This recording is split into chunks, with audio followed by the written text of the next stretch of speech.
The room at my parents' house was perfectly set up for Christmas, warm and full of holiday spirit. The lights twinkled, the smell of a cooked meal filled the air, and the sound of my relatives talking created a familiar background noise. My mother, Susan, smiled warmly. My younger sister, Rachel, looked stunning in a new, expensive dress, a large diamond on her finger glittering under the lights. Then, I was given an envelope. It looked fancy and well made. Inside was just a single check. The amount written was for $250. My voice sounded flat and out of place in the cozy room. "You can't be serious," I said. My mother let out a tired breath. "What is the problem, Amanda? It's a present from your grandmother. You should say thank you." Rachel added her opinion, her smile not reaching her eyes. "Yeah, maybe you can use it for that old apartment you live in." Let me explain my situation clearly.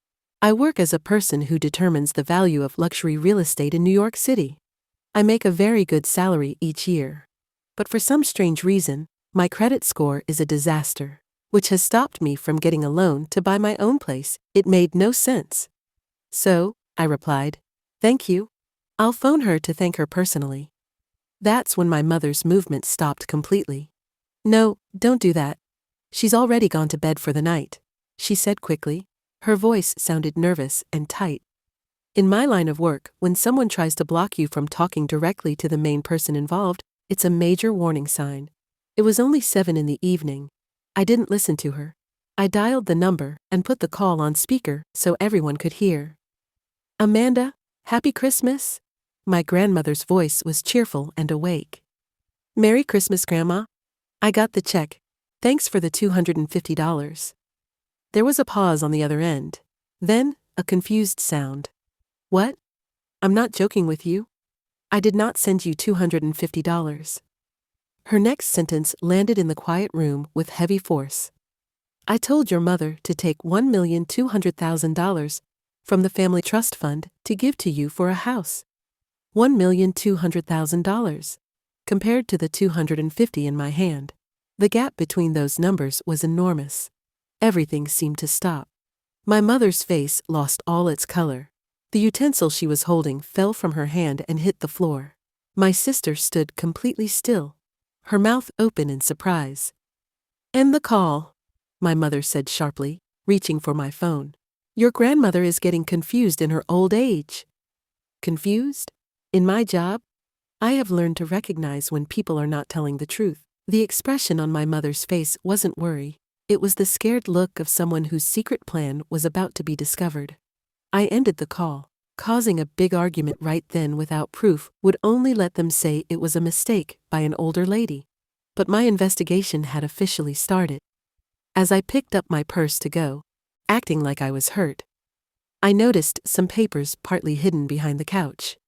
There was a catalog for high-end home furnishings. There were documents about transferring property. A small note said, "List for the new house's furniture." The separate pieces of information started to form a picture. My good job, but my failed loan requests. My sister's fancy life without a job. The missing fortune. I walked out of that house of warmth and lies into the cool, honest night. The performance of a loving family was finished. Now, it was time for a professional examination, and the thing being examined was my own existence. The next day, my office in the city was a place of pure concentration. There were no holiday decorations, just the light from my computer and some strong coffee. In my career, I can access huge amounts of information, public records for buildings, banking information, systems that follow hidden money. I began by looking at my own credit history. The number that showed up on my screen was 450. That is very close to financial ruin. And I have a high-paying job. I let out a short, bitter sound. The full report showed the reason. 5 different credit cards, all used to their maximum limit that I never asked for. The bills for those cards were a record of my sister's activities, a huge charge for a luxury resort vacation, her trip after getting married, another huge charge for a famous designer handbag, the one she showed off online, bills for very costly restaurant meals. They weren't just using my money. They were damaging my financial reputation, which is critical for my work and wasting that too. The letters about the unpaid debts were sent to my parents' address, kept secret from me, while the amount owed kept growing. Next, I searched for information on the trust fund. The Brooks Family Trust, created by my father's mother many years before. The people who were supposed to benefit included me. The person in charge of it was my mother. Using my professional access, I looked into the trust bank's records. And there it was, clear in simple text. On September 15, $1,200,000 was moved from the Brooks Family Trust to something called the Amanda Brooks Beneficiary Distribution Account. On September 16, that exact same amount was moved from that account to a company called Sentinel Title. I had no knowledge of this account. Looking more closely, I saw it was created on September 10th. The person who opened it was my mother, acting as the trustee. The account holder was listed as me. The address for all mail was my parents' house. On paper, this process seemed correct. A trustee sets up an account for a beneficiary. But the person actually managing that account, getting all the letters, was my mother. She then sent the money directly to pay for a property. But it was not a property for me. Following the records from the title company took me to the official property documents. It was a huge home with a swimming pool in a wealthy area. The people listed as the owners, Rachel Coleman and Jason Coleman, my sister and her husband. They had purchased their perfect home using the money meant for my home. But the betrayal went further. In the section about the home's loan, I found a line that made me feel cold. It said joint guarantor, Amanda Brooks. My name. They had used it to pay for extra fees and items that the stolen money didn't cover. Without my permission, I was made responsible for the debt on a house I did not own, for the people who had taken from me. This was not just basic stealing. This was a carefully built crime. It broke laws about trusts, involved stealing my identity, faking papers, and moving money under false pretenses. These are serious federal crimes with time in prison as punishment. I saved every document, every file. The feeling of sadness was gone. It was replaced by a calm, directed anger and the clear thrill of someone who has finally found their target. I contacted an old friend from my college days named Eric, who works in digital investigation. I need you to find some hidden information for me, I told him. The subject was an old computer from my family that my mother had said she was getting rid of. Eric's results came to me as the old year was ending. Get ready, his note said. The secure file held a collection of erased hate message histories between my mother and sister using the secret name Project Dream Home. Rachel wrote, "Will Amanda discover what happened?" Susan replied, "It's okay. If I start the account using my authority as trustee, everything will appear legal. All the letters will be sent to our home." Rachel answered, "Then we can actually buy a house with a pool." Susan said, "Yes, Amanda lives alone. She doesn't require a large house in any case." There was additional material. A picture of my driver's license, changed with a photo of my sister from years ago. The file was named ID_modified.jpg. There were also email exchanges with the title business. A video call recording was attached. I played the video. On the screen, in a poorly lit setting, wearing a face covering, was a person with hair like mine. But I could tell the eyes belonged to Rachel. They were pretending to be me during a live call. The me on the video showed the fake identification. The agent asked her to move the covering down to see her face. She did so. It was Rachel's face, arranged to look like mine in the bad light. "Everything looks fine," the agent stated. But the part that hurt the most was from a later message exchange. Rachel asked, "Has Amanda been in touch with you?" Susan answered, "No, not a word. She still has no idea." Rachel wrote, "Incredible. An account in her own name. A fortune moving from place to place, and she doesn't see anything wrong." Susan replied, "She only concentrates on her job, and she would never think to doubt us." Rachel said, "We are relatives when you think about it." Susan answered, "That's correct. We are family, so naturally we support one another." Family. To them, it was not a connection.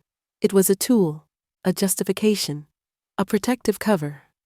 I had a meeting with a lawyer named Arthur, who is an expert in laws concerning trusts and their misuse. For half an hour, he looked through my large file of evidence, trust bank records, fake documents, message histories, the video. He fixed his glasses. Excellent. This is a classic example. As the main person responsible, your mother could receive a federal prison term of several years, your sister, a shorter sentence. The public official they paid off will lose his job and also go to jail for multiple years. Is this sufficient to get the $1,200,000 back? I asked. Completely sufficient, he stated. But for a perfect case, we include physical proof. Computer information can sometimes be argued away as tampered with. We require solid proof of their ongoing harmful plans. So, I started living two different lives. During daylight hours, I studied legal textbooks.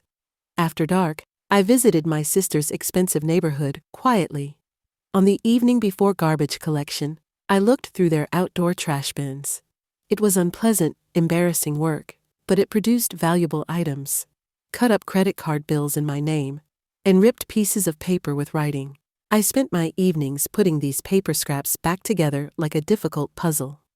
The note was my mother's list of reasons for Amanda, Grandma's memory problems, a short-term switch of names for tax reasons, a spoken agreement among family. They had created their story ahead of time. This was planned action, written down. I also hired someone to take pictures of my mother giving a stuffed envelope to the official, Daniel Foster, at a coffee shop, 3 days before the account for my funds was created. His sudden, expensive habits. A brand new car. Trips to gambling places. Everything now made sense. My mother called me during this period, her voice overly sweet. Amanda, you never come by. Is everything all right? I made myself sound cheerful on the phone. Just a major task at the office, Mom. It should be finished by the spring. She did not know the task was about building a case against her. By the middle of February, the case was solid, a large file that Arthur called Without Fault. I named it Project Truth. He asked when we would contact law enforcement. Not quite yet, I said. In property transactions, you must share important facts. The people involved need to be officially informed first. The location was obvious. My 30th birthday gathering, planned by my mother and sister to display our loving family. It was the ideal setting. I got a projector. My slideshow had 50 pages. The title was, My Relatives and the Location of $1,200,000. The previous night, I called my grandmother. Grandma, the party might become a bit loud tomorrow, but I really want you to be there. The main room in the house felt like a repeat of the Christmas event. The same people, the same decorations. The only new things were the big screen and the cable in my hand. Looks like Amanda prepared a picture show for us, my mother said happily. Rachel, holding a glass of champagne, smiled in a smug way. Did you put in any nice photos of me? Yes, I answered, lowering the room's lights. I included the times you shined the brightest. The talking stopped. I pressed the button. Let's start. Today's show is about the wrongful use of trust money and the legal guilt that comes with it. The first image was not a childhood photo. It was the bank record showing the money transfer, from the trust to my account to the title business. A strange noise came from my mother. People began whispering. Second image. The official document for the house where my sister lived, with my sister and her husband as owners. Third image. The picture of my mother paying the official, with the date and time visible. The room filled with sounds of shock. That is false, it's made up, Rachel yelled, her face bright red, her drink falling and breaking. Have I lost my senses? I said in an even tone. Then is this made up as well? I moved to the next image, showing the message histories, covering the entire screen. The room became silent. My mother's face was pale. Next image. My 450 credit score. The 5 fake credit cards. The detailed spending that matched Rachel's online boasts. The island vacation, the designer bag, the expensive ring. Below that, a picture of her own social media post. At last, the home I always wanted. When you try hard, wishes really can come true. Sounds of clear disapproval moved through the room. Rachel stood up quickly, shouting, "You live by yourself, Amanda. You don't have a husband or children. You are just a solitary person who only works. You don't require a house with many rooms. We are building a life together. The person in the family who requires it the most should have it." The room was cold and still. That was not the reasoning of a thief. It was the outburst of a privileged person who thinks wanting something is the same as deserving it. Her husband, Jason, spoke suddenly. "I was unaware. I simply followed their instructions." "No, Jason," I stated. "You were aware." I showed the final image, the pieced together, handwritten list of reasons, and their private messages, planning how to explain everything away. The proof formed a complete, unbreakable loop. I looked at my mother, then at my sister, in the quiet room. The sharing of important information is now complete. The next communication will come from government officers. This review is finished. The results were quick, followed the law, and showed no mercy. Official accusations were made soon after. The $1,200,000 was secured, then given back to me. The large house was sold. My credit history was fixed by reporting the crime and challenging each false item. The personal cost? I have accepted it. The family I believed I had was not real. What was left was the truth, and my steady career. The point of this story is not only about checking your credit score, though you definitely should. It is about knowing that trust, particularly with money and legal issues, is not a general approval. It is a clear, answerable duty. Weak areas in trust regulations, in how families work, can be used by people who view your life as something they can take for themselves. Protect your personal information. Protect your records. And recall when something seems wrong. A present that doesn't match. A reason that sounds false. A money problem with no explanation. Believe your feeling. It could be the first sign in an evaluation that protects all you have earned. You are the most valuable thing you will ever have. Judge carefully.